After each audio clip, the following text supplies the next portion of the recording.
हरे कृष्ण कृष्ण कृष्ण हरे हरे, हरे राम राम राम हरे हरे।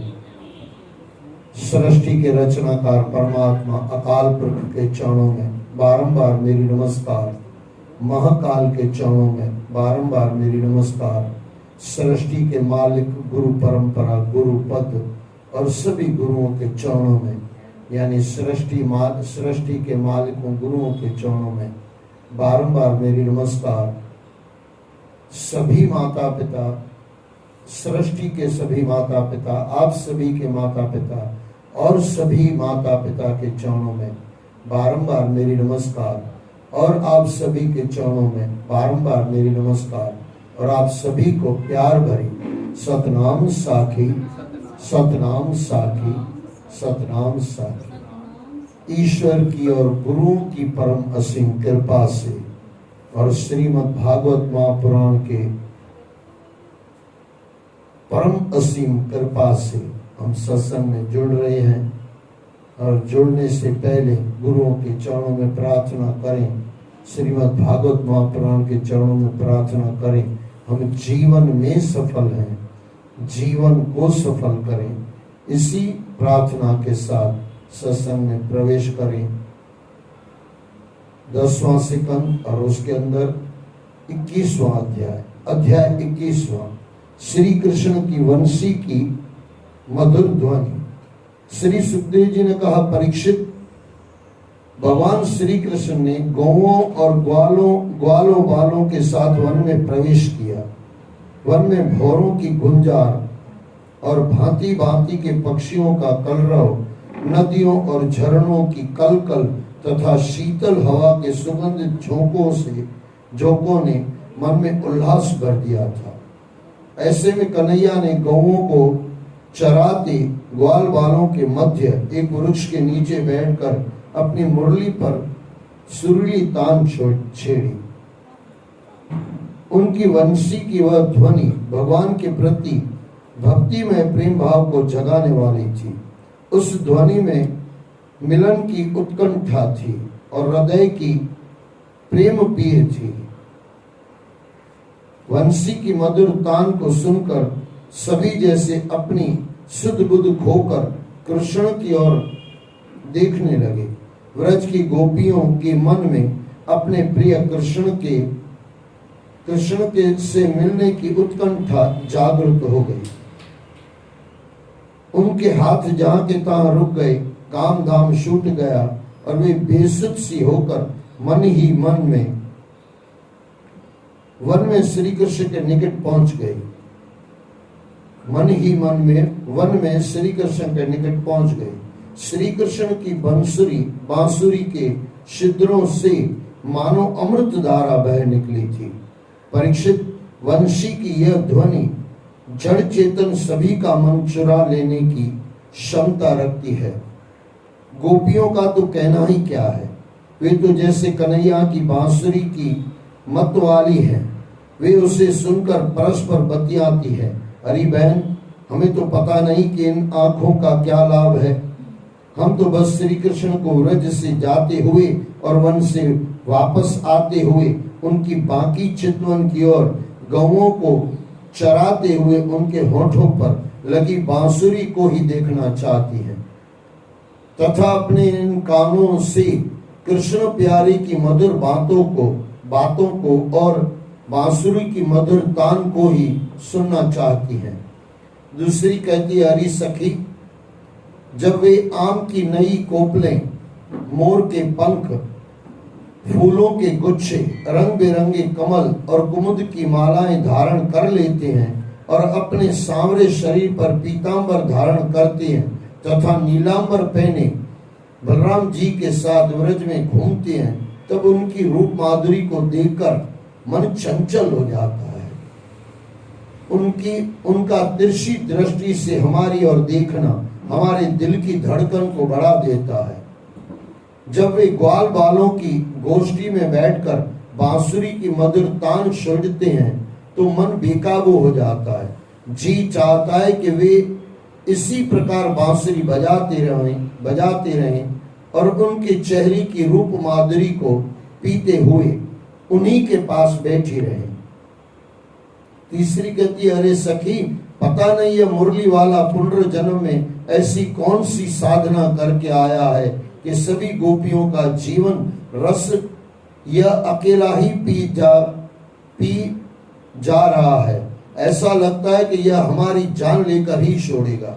इस मुरली की मधुर तान में तो हमारा तन मन सभी कुछ डूब चुका है। चौथी कहती है, सखी, यशोदा का शोरा तो बड़ा ढीठ है। वृंदावन से वैकुंठ लोक तक इसका यश फैलता चला जा रहा है। हमारे हृदयों पर इनके चरण कमल अंकित हो गए हैं। हमारे हृदयों पर इनके चरण कमल अंकित हो गए हैं। जब यह मनमोहनी मुरली बजाता है तब वन में पशु ठहर जाते हैं, पक्षी अपनी उड़ान भूल जाते हैं, मोर नाचने लगते हैं। हमारी जो गति होती है उसे वही जान सकता है जिसने कभी किसी से प्रेम किया हो। पांचवी कहती है, अरे सखी, तू अपनी क्या बात करती है? कन्हैया की मधुर भुवन मोहिनी बांसुरी के स्वरों को सुनकर तो स्वर्ग की अप्सराएं, गंधर्व कन्याएं और किन्नर देवियां तक अपनी सुध बुध भुला बैठती है, मूर्छित हो जाती है। हमारा जो हाल होता है वह भला किससे छिपा है? छठी कहती है, अरे सखी, तुम स्वर्ग की देवियों की बात क्या कहती हो? इन गौओं को तो जरा देखो। जब हमारे कृष्ण प्यारे अपने मुख से बांसुरी में स्वर भरते हैं तब इनके दोनों कान सतर्क होकर खड़े हो जाते हैं, जैसे उन स्वरों के द्वारा ये अपने कानों से ही अमृत पी रही हो।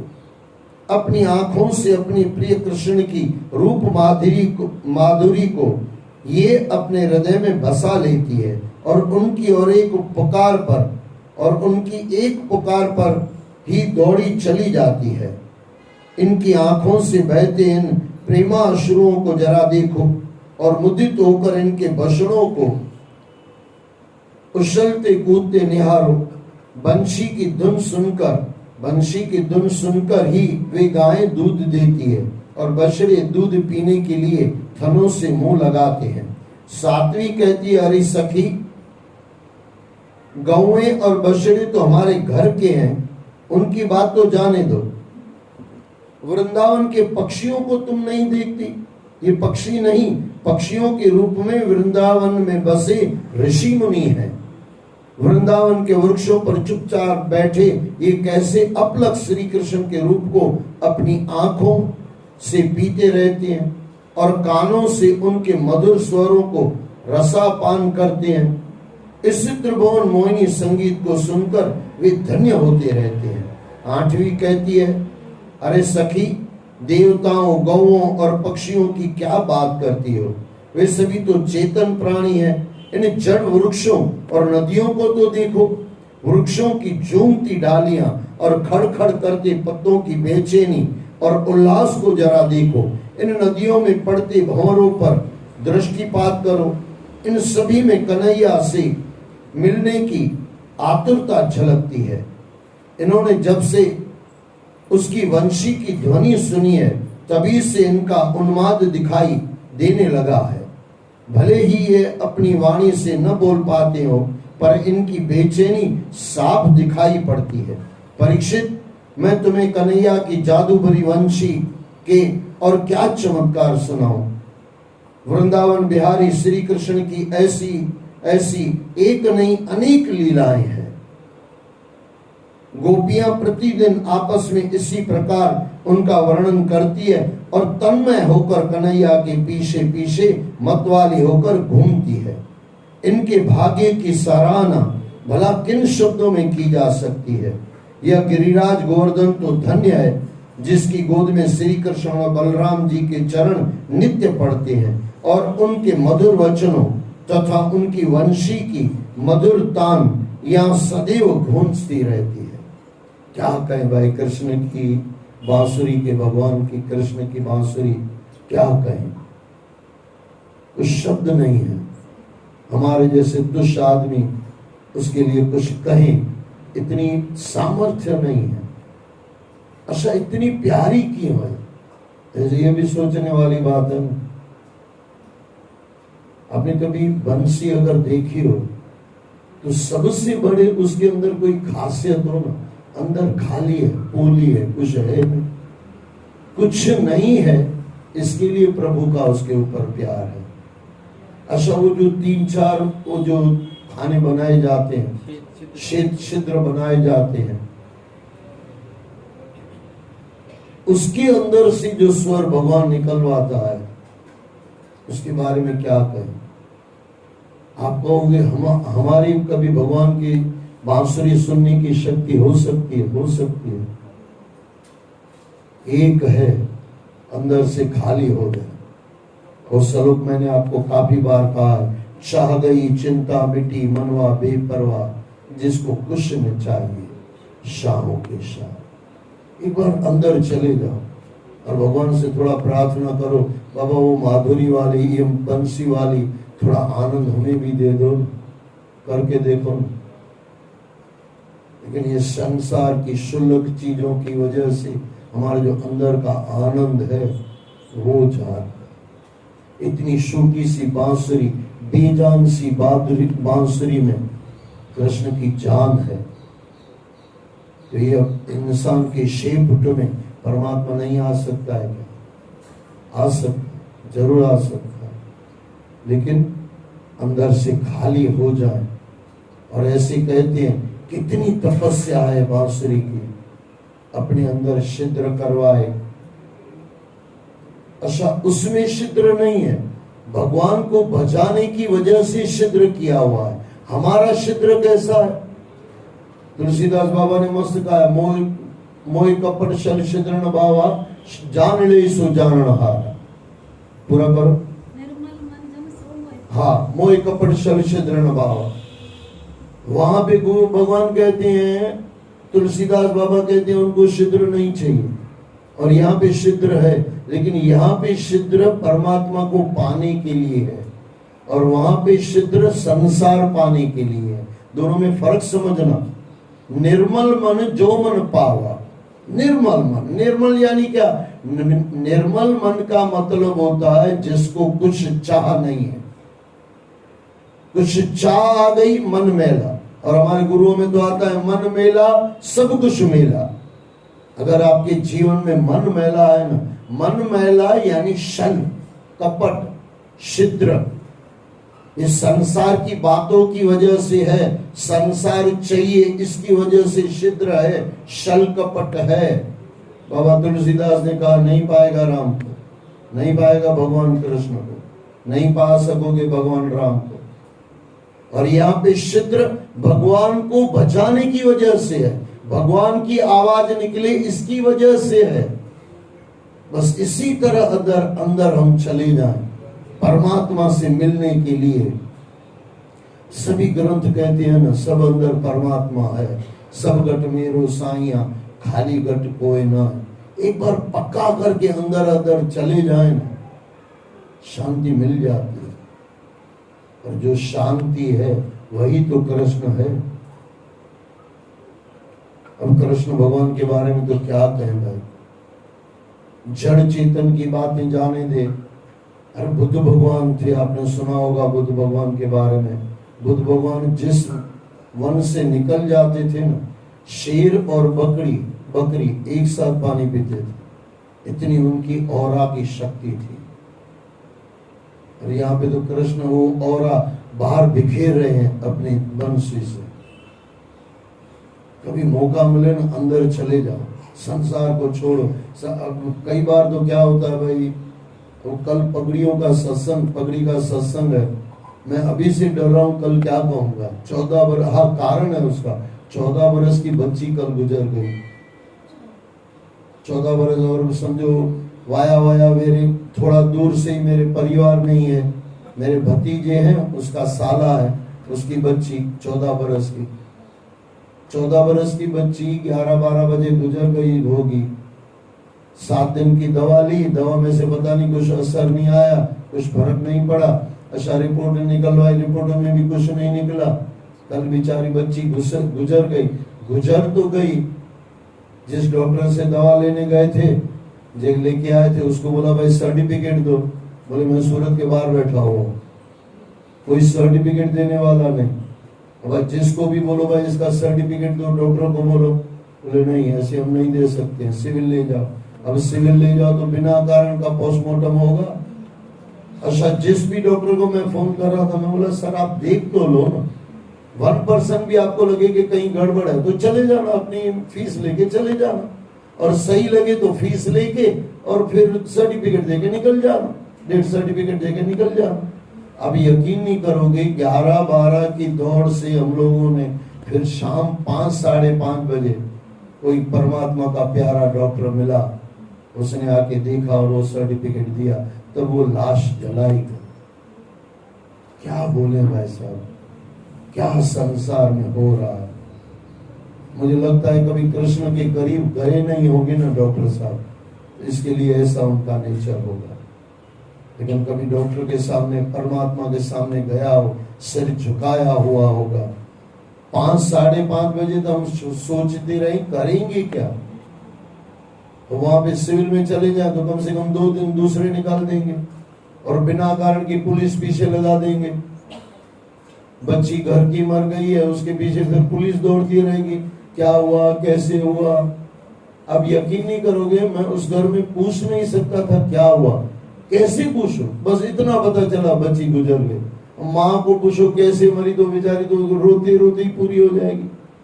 अच्छा, उसको बताएं भी कैसे कि मरने का सर्टिफिकेट नहीं मिल रहा।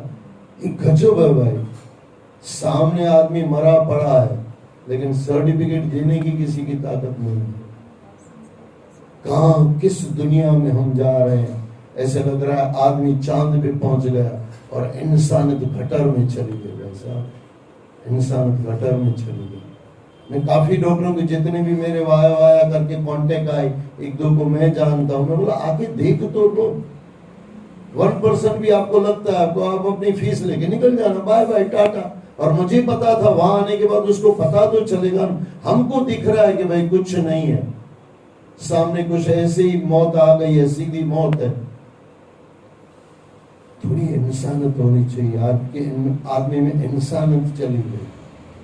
कहीं आपको मौका मिले ना, इंसानियत कभी न मत छोड़ना। इंसानियत में परमात्मा रहता है। इंसानियत यानी ईमानदारी, ईमानदारी यानी आप ईमानदारी में परम तत्व है भाई साहब। अभी यहाँ पे हमारे सुखदेव जी महाराज, वैसे देखने जाओ तो ये भगवान के पुजारी नहीं है, ये ब्रह्म के है, लेकिन कृष्ण की लीलाएं सुन के क्या उनके अंदर प्रेम आ गया है। सच पूछो ना, ये सुखदेव जी महाराज ब्रह्म है, अहम ब्रह्मास्मि, वो पद वाले हैं, ब्रह्म के पुजारी है। लेकिन जब से भागवत उन्होंने सुना अपने पिता व्यासदेव महाराज से, तब से उनको बराबर प्रेम हो गया। कहने का मतलब ये है, जो परमात्मा से प्रेम करता है ना, वो छोटी छोटी चीजों में कहीं फंसता नहीं है। मैं तो आपको फिर दोहरा दूं, काफी बार मैंने आपको कहा है, किसी से दोस्ती करो न करो आपकी मर्जी, लेकिन किसी से दुश्मनी मत करना। दुआ लो न लो आपकी मर्जी, वैसे तो दुआ लेते रहना, दुआ लो न लो आपकी मर्जी, लेकिन किसी की बद दुआ मत लेना। कई लोग कहते हैं आज भी शराब लगते हैं, हाँ आज भी शराब लगते हैं। आ गरीबा पैर खुदाए, किसी का दिल मत दुखाना। अच्छा, किसी का दिल नहीं दुखाया और आपको हजार बार आपको शराब दे दिया, कभी नहीं लगता। लेकिन किसी का आपने दिल दुखा दिया और उसने इतना ही कह दिया, जा मेरा परमात्मा तो सा पूजन दे, मुझे भगवान तो सा पूजन दे, हाथ जोड़ के उससे माफी मांग लेना, बोले भाई साहब माफ कर दे, जो है ले दे के पूरा कर दे। भगवान तक बात पहुंचाना मत, क्योंकि ऊपर वाले की लाठी लगती है, दिखती नहीं है, और भलो भलों को सीधा कर लेती है। कहने का मतलब ये है, कहाँ इंसान जा रहा है। आज भी बांसुरी बज रही है, आज भी बज रही है। वहां बिंद्रा, ऐसे कहा जाता है, हमारे गुरुओं में आता है, जथा पिंडी तथा ब्रह्मांड। जो पिंड के है अंदर वो ब्रह्मांड में है, और जो ब्रह्मांड में है वो पिंड में है। बिंद्रावन वहां तो है ही है, अंदर जाओ तो एक अंदर भी एक बिंद्रावन है, और वहां भी हमारा कृष्ण बैठा हुआ। और वहां वाला जो कृष्ण भगवान है ना, इतनी मधुर तान बजाता। अब बोलोगे सुनाई तो नहीं देती। हम संसार में कान लगा के बैठे हुए हैं। अब आपने सुना होगा ना, दीवालों पे भी कान होते हैं। तो दीवालों में कान थोड़ी होते हैं, दीवालों से आदमी कान लगा के सुनते हैं, इसके लिए दीवालों में कान है। बाकी दीवालों के खुद के कान थोड़ी है। कोई आपके लिए, वो मैंने बीच में मुझे पता नहीं क्या क्या संसार ने दिखाया है। एक जगह मैं पाठ रखा था बचपन में मेरे पिताजी के साथ। बचपन था, मेरे पिताजी सत्संग करते थे, उनकी गोदी में बैठ के हम लोग जो भी सीखे। वहां पे एक देखा, एक समझो कम सुनाई देने लगता है, कम सुनाई, बुढ़ा आदमी कम सुनाई दे रहा था। अच्छा, उसको कुछ उसकी बहुओं ने आके उसको कहा, तो मेरे पिताजी ने बोले भाई साहब भैया आपने कैसे सुन लिया, आपके तो काम कम है, आप सुनना कम सुनाई देते हो। बोले गाली भी नहीं सुनेंगे क्या? फिर मेरे पिताजी ने घर पे आके बोला बेटे ये गाली ही सुनता है, वो सुनता ही नहीं। ये हो गया है वैसा इंसान। यहाँ बैठा है, केडो माना सिंधी में जो मस्त थींदो आहे, केडो भी बोड़ो होंदो, ट्रेन दर्जे ट्रेन रूम में कोई ॻाल्हाईंदो समुझी वठंदुसि। गजब है ना इंसान का। इसको कहते हैं दीवालों के का। कहने का मतलब आप कहाँ जा रहे हो, संसार में कहाँ फंसे हो, थोड़ा अंदर जाओ, मौज ही मौज है। मैं काफी बार आपको कह चुका हूँ, संतों का बोला हुआ मैं आपको बोलता हूँ, अंदर है मौज, बाहर है फौज। फौज मार डालेगी और मौज मौज करा लेगी। और वो मौज मधुर वंशी की बोलो। जहां इंसान खाली हुआ, जहां आप चुप हुए, वहां से परमात्मा बोलना शुरू करता है। लेकिन आज का इंसान चुप का रहता है। आप यकीन करो ना करो, मेरे जो प्रिय, मैंने काफी बार अंदर से बोला है, जिसको सबको पता नहीं होगा, सुबह 11-12 बजे तक मेरा मौन ही रहता है। और 99% मेरा कॉल पहला कभी नहीं जाता। कहीं जरूरत हो तो बात अलग हो, कहीं सत्संग करने जाना, समझो यहाँ आना है, वो तो फिर वाणी शुद्धि हो गई। लेकिन घर पे बैठे हैं, कुछ काम नहीं है, हो तो भी नहीं, 11-12 बजे से पहले कुछ नहीं। कभी कभार 11, कभी कभार 12, फिर जैसे किसी का कॉल आया, फिर काम देखते हुए आज का कौन सा काम है, फिर हमारी डायरी खुलती है, फिर वहां पे सत्संग को जो फोन करना होता है। अब थोड़ा चुप रहो ना,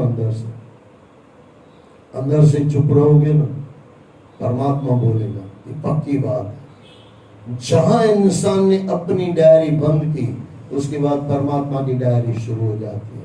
इसके लिए कहा जाता है ना, हारे को हरि नाम। हारे को हरि यानी मेरी डायरी पूरी हुई, अब परमात्मा के हाथ में दे दो। दीना बंधु दीनानाथ, मेरी डोली तेरे हाथ। तो यहाँ पे बांसुरी के लिए क्या कहें, नमस्कार करके बांसुरी को आगे बढ़ जाएं। अध्याय 22वां, गोपियों के चीर हरण का प्रसंग। इसको थोड़ा समझेंगे, क्योंकि ये नहीं समझे तो फिर इसकी अर्थ का अनर्थ हो जाता है।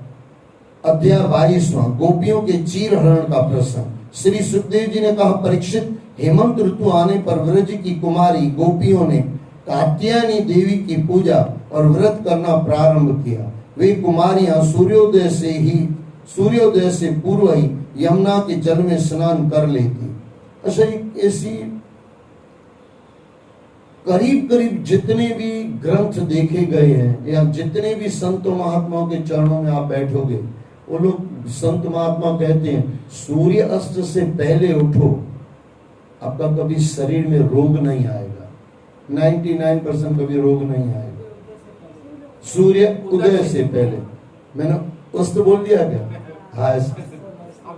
हाँ, वो कभी हो जाता है। लेकिन आप समझ गए ना, हमारे मोरारी बाबू मस एम के भाई हमें बोलवामा भूल करिए, पर तमें सांभळवामा भूल नहीं करता ना, का समझवामा भूल नहीं करता। यानी सूर्य उदय होने से पहले, वो तो ब्रह्म मुहूर्त में अगर आप उठो तो फिर तो क्या बात है। उसमें आपका कभी शरीर बीमार नहीं होगा, और सबसे बड़ी बात, आपका मन मस्त रहेगा। और बीच में मैंने आपको कहा था, आप कभी प्रकृति का दर्शन करने निकलो ना सुबह, आनंद आएगा। प्रकृति अपनी मौज कर रही है। हाँ हाँ, प्रकृति अपनी मौज में आ गए, थोड़ा उनकी मौज में चलो। आपके अंदर मौज नहीं है तो प्रकृति की मौज लो। हमारे अंदर वैसे भी मौज कहाँ है? एक बार कृष्ण की मौज अंदर आ जाए, भगवान राम की मौज आ जाए, भगवान बाबे शंकर की मौज आ जाए, गुरु अंदर मौज करा ले, फिर तो आनंद ही आनंद है, फिर तो आनंद ही आनंद। और फिर तो हम गाना पड़ता है, फिर छलक जाता है कि आनंद है, आनंद में रहेंगे। वे कुमारियां सूर्योदय से पूर्व ही यमुना के जल में स्नान कर लेती और तट पर बालू से देवी की मूर्ति बनाकर विधि विधान के साथ पूजा करती। वे देवी से प्रार्थना करती कि नंद नंदन श्री कृष्ण के समान ही उन्हें पति की प्राप्ति हो। उन कुमारियों का मन श्री कृष्ण की रूप माधुरी पर निशोवार हो चुका था, यानी समर्पित हो चुका था। श्याम सुंदर जैसे पति की कामना करना उनका एकमात्र लक्ष्य था। उनका बस चलता तो वे 9 वर्ष के उस बाल कृष्ण को ही अपना पति बना लेती। अभी यहाँ पे कई लोग थोड़ा शरीर को ले जाते हैं, यहाँ शरीर की बात ही नहीं है, ये आत्मा परमात्मा से नृत्य कर रही है, यहाँ शरीर की बात ही नहीं है। आज भी 9 वर्ष के बच्चे को देख लेना, कभी ये शरीर की वासना थोड़ी उसके अंदर आती है, आज नहीं आती है मोबाइल के युग में, तो उस जमाने में 9 वर्ष के बच्चे को या 9 वर्ष की बच्चियां को कहां से आएगी? शरीर की बात ही नहीं है, ये परम तत्व आत्मा परम तत्व से मिल रही है, आत्मा और परमात्मा का मिलन है। और वो जो नृत्य है ना, वो देखने जैसा। शरीर को हटा के, अच्छा शरीर की शुद्धि के लिए ये चीरहरण आया। चीरहरण यानी शरीर का जो है वो सब हटा देना। परमात्मा के सामने ये पट नहीं चलता है। और इंसान के, अच्छा ये मंदिर में मैंने बीच में आपको कहा था, ये पट है, पट हटा दो, गुरुओं के दर्शन कर लो, और अपने अंदर से कपट हटा लो, परमात्मा का दर्शन कर लो। जितनी समझो बीच की जो चीजें थी, अब श्री कृष्ण भगवान थोड़ा थोड़ा क्लियर करते जाते हैं, क्योंकि रासलीला के प्रवेश करना है। रासलीला प्रवेश करने के लिए चीरहरण अतिशय जरूरी था। ये जो शरीर की कामनाएं थी वो निकल जाए, ये बताने के लिए भगवान श्री कृष्ण ने चीरहरण लीला की हुई है। एक दिन सभी कुमारियों ने ब्रह्म मुहूर्त में अपने वस्त्र उतारकर यमुना के शीतल जल में प्रवेश किया और स्नान करने लगी। उसी समय श्री कृष्ण भगवान ग्वाल बालों के साथ वहां पहुंच गए। श्री कृष्ण ने कुमारियों को वस्त्रहीन होकर यमुना में स्नान करते देखा तो उन्होंने उनके वस्त्रों को समेट लिया और कदम्ब के एक ऊंचे पेड़ पर चढ़कर बैठ गए। सभी ग्वाल बाल ठठाकर हंसने लगे। कुमारियों ने देखा कि कन्हैया ने उनके वस्त्र उठा लिए तो वे जल में गर्दन तक डूबकर कृष्ण से वस्त्र देने की प्रार्थना करने लगी। कृष्ण भी उनसे हंसकर कहने लगे कि वस्त्र चाहिए तो जल से बाहर आ जाओ और ले लो। अब वे नग्न शरीर से बाहर कैसे आती? कृष्ण ने उनसे फिर कहा कि तुम्हें लज्जा आ रही है तो एक एक करके आ जाओ, या फिर सभी साथ चली आओ, मुझे तुम्हारे वस्त्र देने में कोई आपत्ति नहीं है। भगवान श्री कृष्ण की मस्करी। वस्त्र यानी क्या? वस्त्र यानी संसार। जब तक संसार के, आप कभी भी देख लो ना वस्त्र किस हिसाब से, थोड़ा मिला लेना। अब घर में कोई भी वस्त्र पहन के बैठे हो, शादी में जाते हो यही वस्त्र पहन के जाते हो? नहीं, शादी के वस्त्र अलग है, कहीं नाचने गाने जाना है वहां के वस्त्र अलग है। करीब करीब वस्त्र यानी संसार का दिखावा। तो जब तक परमात्मा गुरु उनको शुद्ध नहीं करेंगे, यानी ये संसार नहीं हटाया जाएगा, जैसे ये पट नहीं हटाया जाएगा तो गुरुओं का दर्शन नहीं होगा, वैसे संसार का जब तक कपट नहीं जाएगा, यानी घर शरीर की वासना नहीं जाएगी, तब तक वो परम तत्व आत्मा और परम तत्व का मिलन होता नहीं है। भगवान श्री कृष्ण की मस्करी देखकर कुमारियां लज्जा से पानी पानी हो गई। उनका हृदय प्रेम से सरोबार हो गया।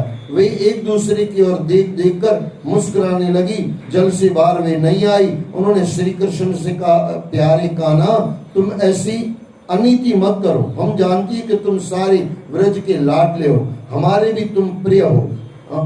हम यहाँ जल में बड़ी देर से ठिठुर रही हैं, तुम हमारे वस्त्र दे दो। तो हम बाहर आ जाएं। तुम जो कहोगे वही हम करेंगी। हम तो तुम्हारी दासी हैं। तुम तो धर्म की बात जानते हो। हमारे वस्त्र हमें दे दो, हमें तंग मत करो, नहीं तो हम नंद बाबा से तुम्हारी निंदा करेंगी। श्री कृष्ण ने कहा, कुमारियों, तुम्हारी मुस्कान पवित्रता और प्रेम से भरी है। नंद बाबा से तुम जाकर क्या कहोगी? तुम यमुना में नग्न होकर स्नान कर रही थी, फिर देखना तुम्हें ही झाड़ पड़ेगी, यानी कुछ सुनना पड़ेगा। यदि तुम मेरी आज्ञा मानती हो तो तुम्हें जल से बाहर आना ही होगा। अब उन कुमारियों के सामने कोई चारा नहीं था। वे शीत से ठिठुर रही थी, यानी ठंडी लग रही थी उनको। वे अपने गुप्त अंगों को अपने हाथों से ढककर बाहर आई और कृष्ण से अपने वस्त्र मांगने लगी। उनके शुद्ध भाव को देखकर, अब देखो यहाँ ये शुद्ध भाव, इसकी वजह से यह किया गया है। जब तक भावों में शुद्धता नहीं आएगी तब तक परम तत्व मिलता नहीं है। शुद्ध भाव यानी चाह गई चिंता मिटी, मनवा बेपरवाह, जिसको कुछ न चाहिए शाहों के शाह। परंतु शुद्ध भाव को देखकर कृष्ण अत्यंत प्रसन्न हुए। उन्होंने सारे वस्त्र अपने कंधे पर रख लिए और नीचे उतर आए। गोपियों के पास आकर वे बोले, गोपियां, तुमने जो व्रत लिया है उसे अच्छी तरह से निभाया है, इसमें जरा भी संदेह नहीं है। परंतु इस नग्न अवस्था में तुमने जो जल में स्नान किया, इससे जल के देवता वरुण जी और यमुना जी के प्रति तुमने बड़ा अपराध किया है। गलती करने पर अपना ही समझाता है। या ये गलतियां हो रही थी, गलती हो रही थी। नग्न अवस्था में नदी को समर्पित स्नान कर रहे थे, और वैसे कहा जाता है घर में भी आप नहाओ तो नग्न होकर कभी मत नहाओ। ये यहाँ पे संदेश दिया जा रहा है। भले आप अपने बाथरूम में अकेले हो, लेकिन वस्त्र कुछ तो होने चाहिए। यमुना जी के प्रति तुमने बड़ा अपराध किया, अतः जब तक तुम हाथ जोड़कर उनसे क्षमा नहीं मांगोगी तब तक तुम्हारा व्रत पूरा नहीं होगा। क्षमा हर चीज को क्षम्य कर देता है, हर चीज को भुला देता है, लेकिन इंसान क्षमा ही नहीं मांगता। अरे इतना छोटा सा बच्चा होता है, अब उसको 10 बार बोलो अंकल को सॉरी बोलो, अंकल को सॉरी बोलो, 108 माला माता की पूरी हो जाएगी, तब जाके वो बच्चा बोलेगा। लेकिन बोलेगा भी मजे से, सॉरी, जैसे सॉरी मांगी नहीं हो, सॉरी मार दी। तो देखो इतनी छोटी सी बच्ची, देखो कोई इसको किसने सिखाया भाई सॉरी बोलना गलत है। जबरदस्ती सॉरी बोलेगा, वो भी आंख फाड़ के देखेगा, उसको लगेगी मम्मी मानेगी तो नहीं। वो 108 बार सॉरी सॉरी सॉरी बोल चुकी है, तब जाके वो बच्चा जो बोलता है सॉरी। मेरे साथ किसी बच्चे ने किया, मैं बोला बेटे अभी सॉरी के सॉरी बोलो तो मैं जाने दूंगा, बाकी नहीं जाने दूंगा। सॉरी दिल से होती है, क्षमा दिल से होती है। जबान की वहां पे कोई वैल्यू नहीं है। वैल्यू इतनी है कि उसको सुनाई दे कि आपने सॉरी बोला, लेकिन भावों से शुद्धि होती है, भावों से माफी मांगी जाती है, अंतर आत्मा से माफी मांगी जाती है। चलो क्षमा मांगो और उनसे और अपने वस्त्र ले लो। चलो क्षमा मांगो और उनसे अपने वस्त्र ले लो। भगवान श्री कृष्ण की बात सुनकर व्रज कुमारियों ने समझा कि वास्तव में उनसे बड़ा भारी अपराध हुआ। अब यहाँ पे देखना, गोपियों को कोई दिक्कत नहीं है, भगवान कृष्ण को, दासियों को, दासियां है ना भगवान की, आगे कह चुकी गोपियां, दासियों को दिक्कत नहीं है, भगवान को दिक्कत नहीं है। दिक्कत हम सबको है, क्योंकि हमारे अंदर वासनाएं है, बराबर समझ लेना। गोपी को कहीं दिक्कत नहीं है, किसी गोपी ने नहीं कहा बाबा ये आपने गलत कर दिया। भगवान ने उल्टा उनको गलती दिखाई कि आपकी गलती कौन सी थी। लेकिन हमारी वासना जहां जाती है ना, हमारे वो एक कहावत है ना, चोर की दाढ़ी में तिनका। अब अगर मेरी भाषा में कहो तो हम चोर तो पूरी दुनिया चोर, ऐसे नहीं होता भाई साहब, तू चोर है, दुनिया थोड़ी चोर। हमारी वासना कहां कहां लगी हुई है, इसकी वजह से वो शुद्ध प्रेम, भगवान कृष्ण और गोपियों का प्रेम हमको दिखाई नहीं देता। लेकिन जब वासना मिट जाती है, अंदर इंसान जाता है, तब वो गोपी समझ के भगवान कृष्ण को समझ जाता है। लेकिन अंदर आना हो, इसके लिए बाबा ब्रह्मचारी आदमी लोग भगवान को मस्त समझते हैं कि वो कौन सा वाला प्रेम है। जहां वासना निकल गई ना, वहां शुद्ध प्रेम समझ में आ जाता है। शुद्ध प्रेम में कुछ चाहिए नहीं, शुद्ध प्रेम में बस प्रेम ही है। चाह आई यानी वासना आई, चाह नहीं। अच्छा, इतने वर्षों हो गए, आपने कभी नहीं देखा होगा एक भी गोपी कृष्ण को व्रज छोड़ के कहीं मिलने गई हो? कभी सुना है क्या आपने? कभी नहीं। हिंदुस्तान के अंदर ही थे ना, इतना कोई दूर दूर थोड़ी थे, और पास पास में थे। मथुरा और ब्रज कितना दूर है, अब अभी भी जाके देख सकते हो, एक दिन में आदमी जाके आ सकता है। लेकिन भगवान के पास कभी नहीं गए, क्योंकि शरीर था ही नहीं भाई साहब। ये तो वासना निकल चुकी है, और वो आत्मा और परमात्मा का मिलन है, और वो दो हंस मिल रहे हैं, ऐसे समझ लो। अब वो आत्मा तो मिली हुई है ना, आत्मा परमात्मा से मिली हुई है, उसको शरीरों के साथ मतलब ही नहीं है। मैं फिर दोहरा दूं, जहां भी जब भी ये सुनो ना, अपना कचरा निकाल के सुनो। ये आपकी और मेरी बात नहीं चल रही है, ये गोपी और भगवान कृष्ण की बात चल रही है। वहां ओनली शुद्धता है, शरीर है ही नहीं, शरीर की बात ही नहीं हो रही है, कुछ मांगा ही नहीं जा रहा। भगवान श्री कृष्ण की बात सुनकर व्रज कुमारियों ने समझा कि वास्तव में उनसे बड़ा भारी अपराध हुआ, जो वे वस्त्रहीन होकर स्नान करके यमुना में उतरी। उन्होंने तभी हाथ जोड़कर यमुना मैया और वरुण देवता से क्षमा मांगी और श्री कृष्ण को भी प्रणाम किया। कृष्ण ने मुस्कुराकर उसके वस्त्र उन्हें दे दिए। यहाँ मुस्कुराहट चल रही है और हमारे अंदर वासनाएं भरी है। परीक्षित, गोपियों ने अपने वस्त्र पहन लिए, परंतु श्री कृष्ण ने उनके चित्त पर ऐसा सम्मोहन किया था कि वे एक पग भी वहां से हिल नहीं सकी। वे लज्जा कर कनखियों से उनकी ओर देखती रही। ग्वाल बाल भी चुपचाप उन्हें ही देख रहे थे। कनखियों से यानी कानों से, कान से यानी आंख कान की तरफ करके तिरछा जब हम देखते हैं तो इसको कनखियों से कहते हैं। ग्वाल बाल भी चुपचाप उन्हें ही देख रहे थे। तब भगवान ने उनसे कहा, प्रिय कुमारियों, मैं तुम्हारे मन की बात जानता हूँ कि तुमने ये व्रत क्यों किया था। जिसका मन और प्राण बिना किसी आवरण के मुझे समर्पित है। अब ये सुन लो, ये मेन चीज है। जिसका मन और प्राण बिना आवरण, जैसे ये कपड़ा है तो आवरण है, गुरु और हमारे बीच में ये आवरण है। जब तक ये आवरण नहीं हटेगा तब तक गुरुओं का दर्शन नहीं कर पाओगे। वैसे भगत और भगवान के बीच में जब तक कपट है, कपट किसकी तरफ से है? भगवान की तरफ से नहीं है, इंसान की तरफ से है। इसके लिए भगवान ने कहा, मोहि शरिद्र न भावा निर्मल मन। निर्मल यानी जिसके अंदर शुद्धता है, एक कचरा नहीं है, उसको वो मुझे पा सकता है। जिसका मन और प्राण बिना किसी आवरण के मुझे समर्पित है, उनकी कामनाएं उन्हें सांसारिक भोगों की ओर ले जाती है। तुम्हारी मनोकामना अवश्य पूरी होगी। जाओ, अब तुम अपने अपने घरों को लौट जाओ। आने वाली शरद ऋतु में तुम सभी मेरे साथ रास रचाओगी। सतियों, इसी उद्देश्य से तो तुमने ये व्रत और कात्यायनी देवी की पूजा की थी। परीक्षित, भगवान की यह आज्ञा पाकर वे कुमारियां न चाहते हुए भी अपने अपने घरों की ओर चली गई। अगर गोपियों को गलत लगा होता ये तो कब की भाग गई होती। यहाँ पे तो भगवान कृष्ण कह रहे हैं, भाई जाओ। लेकिन वहां आत्मा परमात्मा से मिलाप हो रहा है। आत्मा चाहती नहीं है मैं परमात्मा को छोड़ के जाऊं, उसको मजा नहीं आ रहा है। बोले संसार में कहाँ जाए, संसार छोड़ के तो आपके पास आए, और वही रास में भी होगा। भगवान कृष्ण कहेंगे अब जाओ, बोले नहीं अब कैसे जाए, वहां छोड़ के तो हम यहाँ आए हैं, यहाँ छोड़ के वहां क्यों भेज रहे हो। ये पराकाष्ठा है प्रेम की। इंसान, हमारे जैसे बच्चों की ताकत नहीं है कुछ गोपियों के लिए कुछ बोले, या भगवान कृष्ण के लिए कुछ बोले, औकात नहीं है हमारे में। तो सज्जन परमात्मा जिनके ऊपर कृपा करता है वो भागवतकार कहते रहते हैं, कुछ कहते हैं, वो भी कुछ बोलते हैं। समुद्र में से 2-4 बूंद निकाल के दे देते हैं, पूरा समुद्र तो भगवान को। ऐसे कहा जाता है, राम धरती पर आए और उसको कहो आप अपनी वखान करो, बोलेगा राम से बड़ा राम का नाम। ये है कहा भगवान अगर खुद को नहीं बोल पाते तो हम उनको क्या बोल पाए, औकात नहीं है।